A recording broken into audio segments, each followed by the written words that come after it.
All right, so it is officially, oh god, it's now been a week since Gridlife, because it is Saturday now, and I'm finally getting around to doing some checking over the car, because obviously, like I said, it was running fine when I got back. There's a little bit of a rattling sound, which I think something just kind of came loose that I'll have to check near the middle of the, right around that area somewhere. Or it could have just been me. Could have just been me imagining things. But just at first glance after the event, we have got, obviously there appears to be an actual mild clearance issue right there. That bumper did in fact used to have paint on it. That paint is now gone. And likewise you can see the same thing on the other side. But it is a very small clearance issue, and luckily it does not look like it repeats to the back. And when I check the back, obviously since the back doesn't turn, the back is great. The back is fantastic. So right now, if you couldn't see before, I've just got, I've got a drain pan there, and drain pan there. Because we are draining all of the engine oil, we're draining all the tranny oil, and we're draining all the diff fluid, since all that stuff was put to its paces. And you can already see, like, these rotors were super pretty when they left. They're no longer super pretty. They were squeaking pretty hard when we got back, so I'm thinking one of these pads is worn down super ton. You kind of see it, like, on the edge there. There's a little bit of where it's not kind of bedded in there. I'm not sure if that's something scraping up there or what, but we will find out. Likewise, kind of same dealio in the front. You can kind of tell where it's kind of more bedded in the center, not around on the edges. The pads aren't nearly as smoked as I thought they were going to be. That being said, I'm still going to replace everything because I've got some lovely new, more brake motive, because they sell it all as a kit, so, or you can buy it all as a kit. So new rotors, new pads. In a little bit here, I'm going to actually compare the pad thickness to see just how much they were worn and see if maybe it was just a rock or something stuck in there. But nonetheless, like I said, getting the car ready for autocross tomorrow by just doing a light refresh on everything that we used up at Gridlife. So, hopefully maybe it turns out that there was just a rock or something stuck somewhere. And once I get that out, maybe we'll get a little more life out of these pads. And if so, sweet, we've got spares, because we've got like 2 track days. We've got like 2 track days ahead of us. So, and then, who knows if, God, it is hot out today. If the Show Me rally gets canceled, which is an event that I work crew for my friend's rally car, if that gets canceled, I might try and squeeze in the Midwest Gridlife event. So if so, definitely gonna have those spare pads around if these are still good, and if they're not still good, then I may even order in more pads just to kind of survive the weekend. But like I said, these pads were freaking warriors. Like, I did not even start hearing stuff until the end of the last day. So definitely really happy with them since I'm still running the stock brakes on everything. So I'm going to keep on running them until later, because the other thing too is, the people say bad things about drilled and slotted on S2000s all the time. But the upside is with these, if I'm just replacing them with pretty much every track day, then I'm not really giving them a chance to dramatically fail on me while on track. So like I said, for the price tag, because I think it's like $150 for a full set of rotors and pads, which I know is like eBay sketchy, but I've been running these pads and rotors on the WRX for like 3 years now with no issues. And obviously, like I said, they held up fantastic to 3 super hard competitive events at the Gridlife Alpine Horizon Festival. And even before that, they also did, the 1,800 miles worth of transiting and road tripping, no issues. So again, at that price point, I mean, compared to, starting off with, I don't want to put, well, yeah, if I did like stop techs, it'd be like $300 for just the rotors, then like another $300 for pads.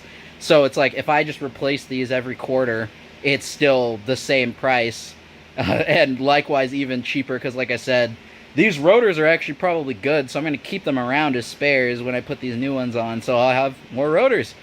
But anywho, now I've got to run out to Honda because my dumbass forgot that I needed to get some crush washers for all of these things, as well as oil filters. So I'm going to run out and get some of that stuff, and we're going to get this bad boy topped up and ready for tomorrow.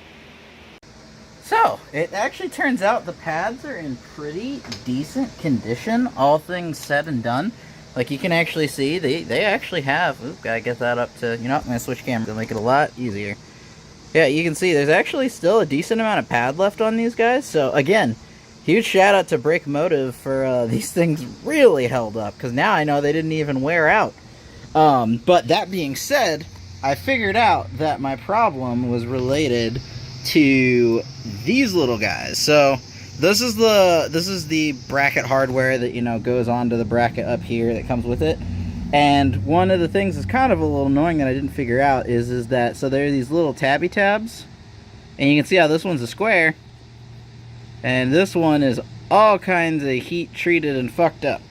So that is because, presumably, since it goes up into here, it actually ended up getting too close to the rotor, one way or the other, because it could shimmy back and forth, and it started making contact with the rotor, which explains that light discoloration that I had around the edge of the rotor, and it also explains my squeaking noise, because it was this way on both of them. So basically what I've kind of figured out, so the factory hardware is kind of more, it's like this, but it's more clippy-like, so it actually clips itself into place. I figured out that you actually, like, so by default, they just kind of sit in there, and they don't really, like, nothing holds them on, so if you let go, they fall off. And so what I need to actually do is, when I install these, is to bend these a little bit into shape so they want to stay in place, instead of running off and touching the rotor like this one did and like the one on the other side did. And also, likewise, it didn't help that there is literally still tire material, like, all over the place, including in my frickin' brakes up in here. So, between those two things, that's what was causing my awful brake squeaky noises. So, now that I have those things adjusted, we should be good to go with this set of pads. And these rotors, they're really not scored that deep, so I'm not worried about it. I think after I, gotta get in better light there. I think after I, you know, drive them hard for a little bit, they'll hopefully smooth out. If not, I still have fresh rotors that I can plop on there, as well as new pads, so hopefully I should be good for the rest of the year if the life of these pads is, you know, anything to go by.